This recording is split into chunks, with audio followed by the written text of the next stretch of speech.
Hey everybody, Mealworm here. I'm going to go through, or we're going to read through the test server balance change notes. Now, there is, as everybody knows, there's a test server coming out. This test server is going to open up on Thursday, April 22nd at 8 a.m. UTC. So that's actually in about 12 hours from time of recording, which will be great. But again, as per usual in NetEase fashion, these notes were not written out well. So I'm going to go through, read through these, hopefully decode some things. I have a little bit of speculation on my own on what these changes are going to look like. I'm going to skim through basically this whole thing here, try to get through it rather quickly. I'm not going to read off of these notes because, like I said, they're poorly written. I've actually got an abridged version here. Now, in the description of this video, there will be this paste bin with everything that I'm reading off of my notepad. So you can take that, cut it, paste it, put it in your discords, basically do as you wish there with that. So let's get kicked off here now. Let's cut out that. Now we have first and foremost, Lord Jesus, there we go. First and foremost, we have a ton of new ships. Practically almost every single ship is going to get a tier 10 counterpart here. I've split them up into their different categories here. There are two new categories that are going to be coming out. And so the first one is the Explorer frigates. Usual suspects, Heron, Probe, Magna, Imicus. And it's unknown what the actual bonuses for the Explorer ones are going to be.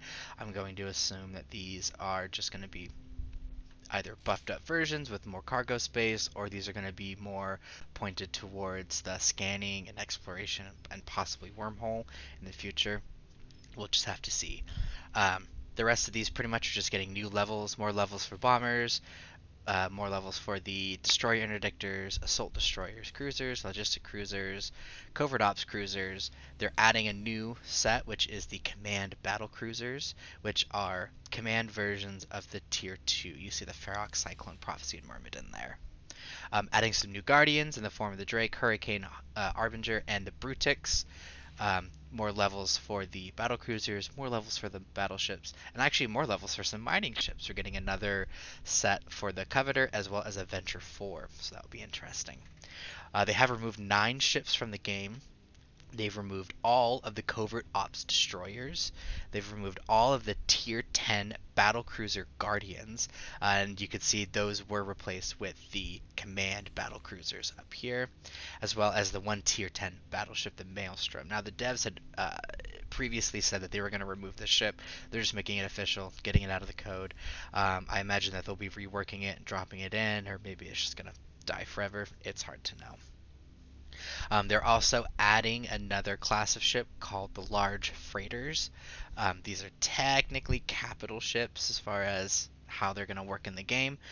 They're adding the Providence, the Fenrir, the Charon, and the Obelisk. There's not a lot of information on exactly what these ships are going to do, if they're going to specialize in specific hauling. I split them up based on their factions here. Some people refuse to fly Galantes because they think they're ugly. Some people think the MRs are ugly. Pick your poison there. Based on the earlier patch notes that were posted for the live server that went out last night for patch, really pointed to the idea that these were going to be for deliveries, which is a little bit disappointing because I wish that deliveries would have just gotten a massive overhaul because, I mean, unless you're living in high sec, deliveries are practically useless. So we'll know more. We'll have to wait until the test server actually drops when I can get in and test around and tinker with these. So we've got command ships. So like we said before, they're adding, and they got rid of the covert ops destroyers and they're adding command destroyers with the usual suspects, Dragoon, Corax, Algos, and the Talwar, as well as those command battle cruisers that we talked about earlier, Prophecy, Ferox, Myrmidon, and Cyclone. So those are going to use the new module here, the Command Burst modules. Now they're saying that these can be obtained from scout anomalies. I assume these are going to drop in the form of blueprints, like things have in the past, and there will be 3 versions of them. You'll see the shield, the armor, and the skirmish. Alrighty, this information here is not in the game anywhere. I'm pulling these as speculation based on what EVE Online has. In EVE Online, there's actually like 5 or 6 types of command bursts, but some of them are for mining and such. So they're only bringing these 3 in, which is fine. The armor and the shield are going to be the yin and yang for each other. They're going to work in the exact same way just for armor or for shield. Um, it's possible that these are probably just going to be mid slots that can only be attached to the command ships, and they are going to use fuel. And aside from that, we don't really know a whole lot. I think that they're probably just going to work like the group boosters do. You know, they have a radius and they'll help everyone within that radius.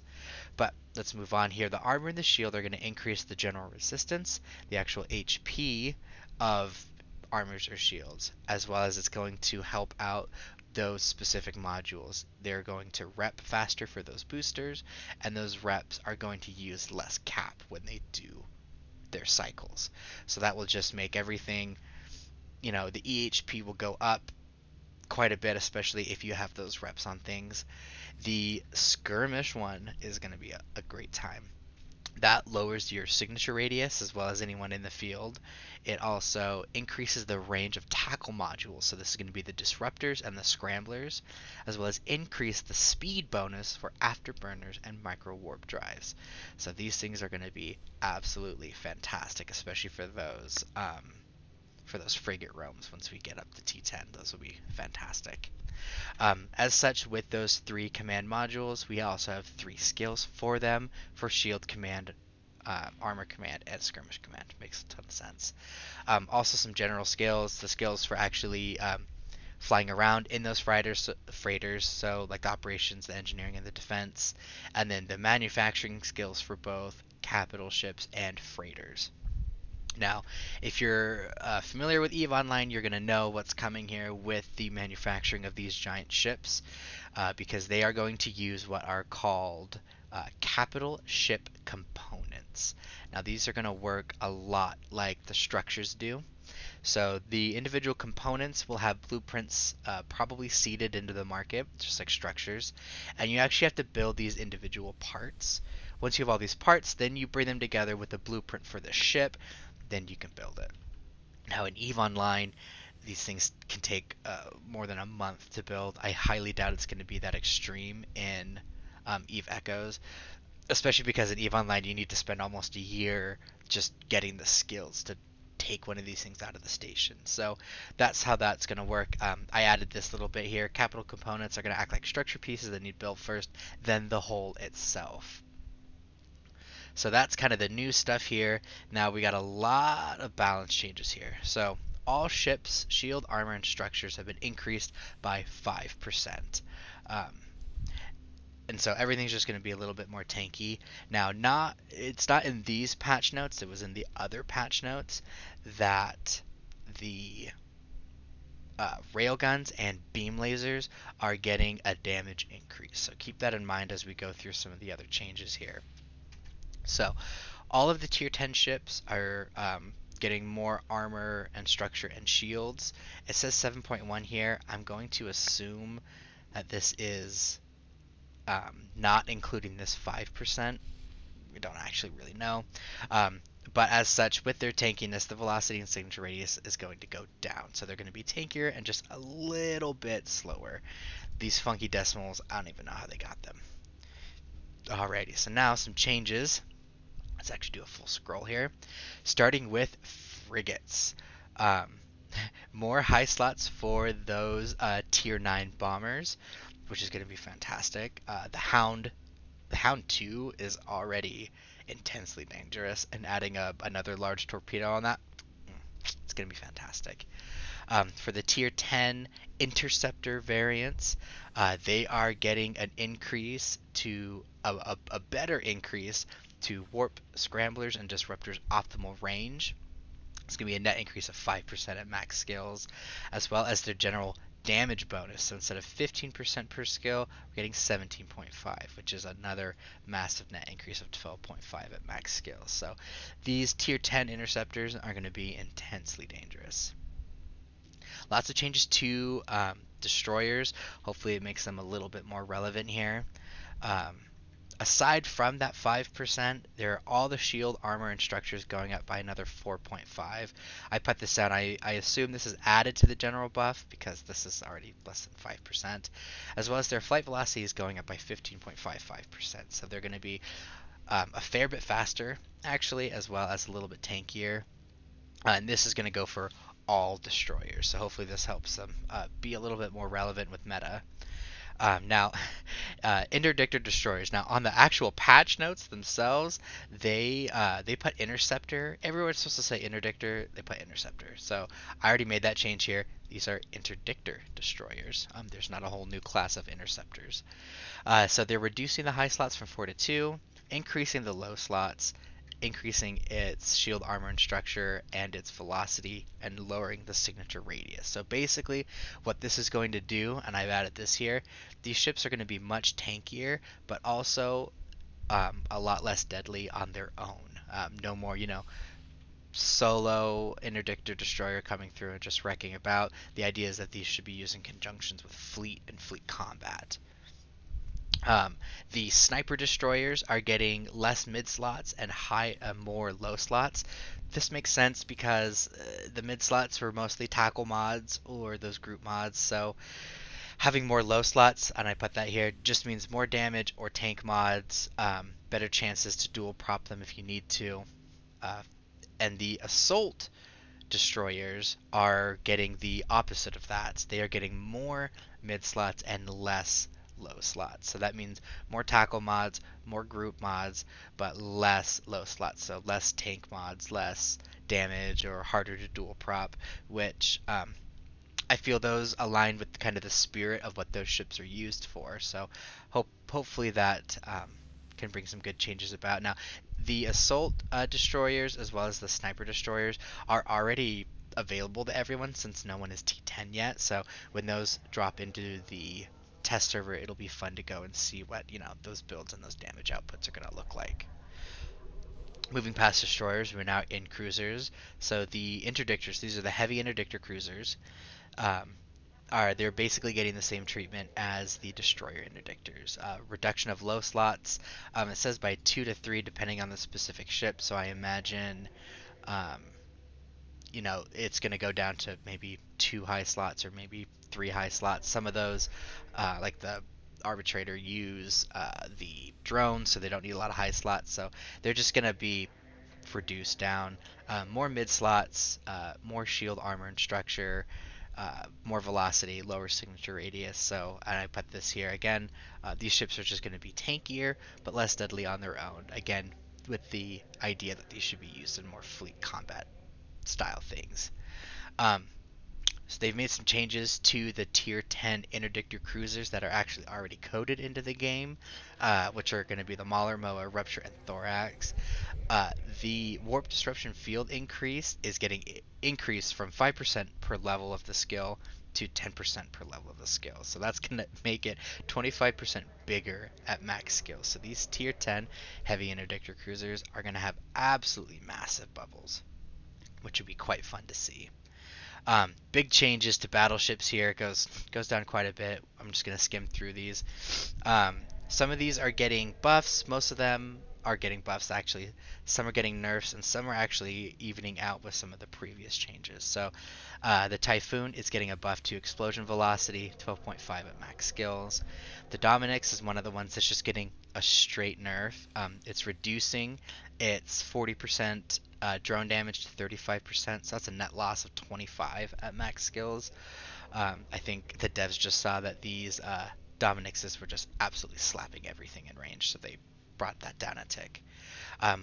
Most of these are all tier 10s. Maelstrom Striker is getting a better tracking speed for cannons. Raven Striker is getting a better missile torpedo. Oh, actually, sorry. The large torpedoes and missiles are getting a net loss of 5%, which makes sense. The base Raven slaps. The Apocalypse Striker is on paper here it's getting a nerf. It's reducing its beam laser damage, but like I said earlier, the other patch notes for live have a buff to beam lasers, so this one is just basically going to cancel out. Megathron is losing 1% per level of the railgun damage, so it's a net loss of 5%, but with the general buff to the railguns, that actually still is going to give you a net increase, even though it's a loss of 5% at max skills. The Hyperion, the Rogue, the Abaddon are getting totally changed with how their skills are working. So it's changing, from Operation Battleship Command to other things. So these aren't massive changes, especially because no one's been able to fly these. So basically, it's gonna change to better railgun damage and fall off, as well as repair amount for the Hyperion.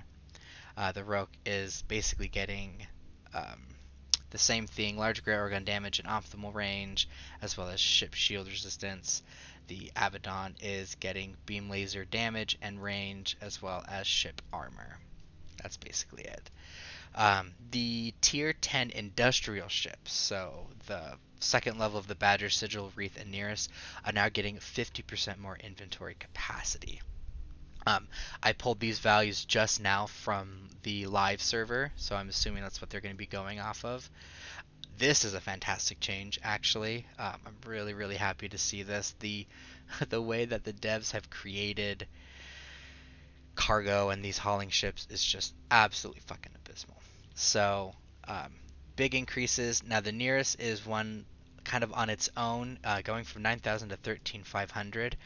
That is before the skills, which is 5% per advanced industrial command. So technically, none of these get extra cargo space off of their skills, but the Nearest does. So even so, that 13,500, if you are at the max skills, is actually going to come out to 16,875, and then you could put three cargo 3 rigs and just go absolutely fucking crazy with them. So I'm happy to see that. So that's basically it for the ship changes. Some big changes to the modules here. So I'll start this. I'm hoping that this is not all of the changes that they're making for their big armor balance. Um, but let's go through these. So it says the efficiency of the armor repairs and the remote and the groups has increased by 10%. Now I added this bit. It's unclear what efficiency actually means. It could be their actual cap usage. It could be the actual repair amount. It could be both. It's just this one is really going to require the test server to qualify. I'm hoping to make an actual video specifically on armor repairs. I didn't see anything here for armor links specifically. There's a little touch on it down here, but I'm hoping that they make those things viable again, because if anyone's familiar with EVE Online, armor tanking ships are just absolutely badass. So hoping to see some stuff here. Now, they are making changes to the greens and the reds for the armor hardeners. Now it says effect plus. So I'm assuming this is an increase to the actual resistances given. So the adaptives are going to give 1/3 more resistances than they did before, and the reactives are going to give 1/8 resistances than they did before. That's actually pretty good to see. I mean, we're going to be able to see the EHP of these things just absolutely explode when you're firing on all cylinders. Now it says power grid and capacitor consumption is increased based on their meta level. So I'm assuming that better mods are going to use more cap and more power grid. So you're not gonna, you won't be able to, just take, a T5 cruiser and just put factions or blues onto all of the slots. Large rapids are actually getting a nerf. It's reducing its explosion velocity, so I put this here. That's going to reduce damage to the faster targets. Now, obviously, there's rigs and bonuses that can re-increase that explosion velocity, but as it is, those large rapids are going to get nerfed down. Again, like those ravens, they were slapping. So, here it is. So, beam lasers and railguns are getting a 10% damage buff. So that's outside of the other ship changes, so some of them even out, some of them still get a net increase.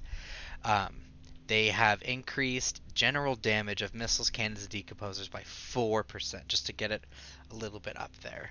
So everything does more damage, but lasers and railguns are going to do a little bit more. So they're reducing the shield resistance bonus of the shield field module, so based on meta level. So I added this. I'm assuming then that lower tier mods will have a lower resistance buffs, which makes sense. I feel like it should have been working like that from the beginning.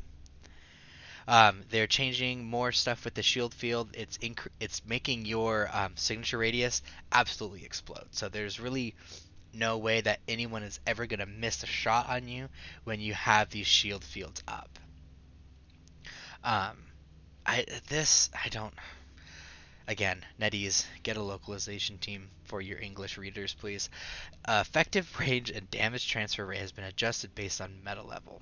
Modules with lower meta level have a lower range and transfer rate, while others will have a higher range. I don't.